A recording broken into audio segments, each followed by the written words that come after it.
Bonjour à tous, on commence ce tour de la presse sportive en Angleterre où c'est l'information de la matinée. Manchester United accélère enfin dans ce mercato. Le Daily Mail et plusieurs journaux anglais relaient ce matin l'intérêt plus que grandissant des Mancuniens pour Romelu Lukaku.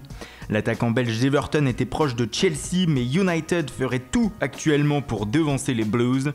On parle d'une offre de 114 millions d'euros pour le buteur, soit le montant de sa clause libératoire. Le Mirror Sport ajoute même que Manchester United pourrait faire pencher la balance grâce au retour de Wayne Rooney à Everton, une rumeur qui s'accentue depuis quelques jours. Toujours outre-Manche, Alexandre Lacazette se retrouve en première page du Sun Sport.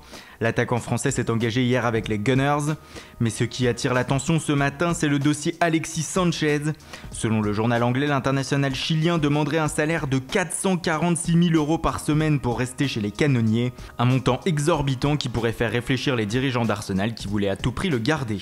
En Allemagne, Bild évoque ce matin le cas du jeune milieu de terrain de Schalke 04, Léon Goretzka. Selon le quotidien, l'international allemand serait sur les tablettes du Real Madrid. Une réunion secrète entre le joueur et le club madrilène aurait même eu lieu. Le joueur de Schalke est aussi convoité par le Bayern Munich. Le club de Gelsenkirchen va-t-il pouvoir résister ? En Espagne, Kylian Mbappé se retrouve une nouvelle fois à la une de Marca ce matin.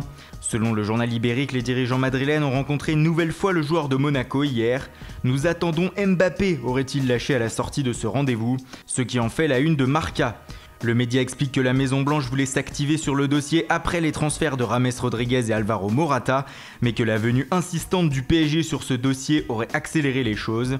D'ailleurs, le Parisien ce matin revient sur ce dossier et affirme que le prodige français attend de voir l'évolution du mercato monégasque pour se décider à rester définitivement ou pas. Le journal explique que les Parisiens seraient même prêts à formuler une offre de 135 millions d'euros à l'ASM, une manière de s'aligner sur ce que proposent également le Real Madrid et Arsenal. Les Madrilènes qui auraient précisé, selon Marca, qu'en cas d'achat de Mbappé, un prêt d'une saison à Monaco serait totalement exclu. Toujours en Espagne, mais du côté de Valence désormais, le mercato continue, et les Valencians en pleine reconstruction seraient sur la piste du français de l'Inter Milan Geoffrey Kondogbia.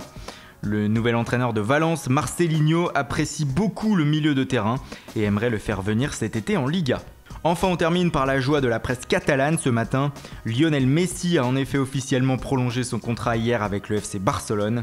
La Pulga est désormais liée avec le Barça jusqu'en juin 2021. Un soulagement pour Mundo Deportivo qui explique que dans le nouveau contrat de l'Argentin, une clause libératoire de 300 millions d'euros a été intégrée. Autant dire que Messi restera à vie en Catalogne. C'est d'ailleurs le titre de l'Esportiu ce matin, pour toujours.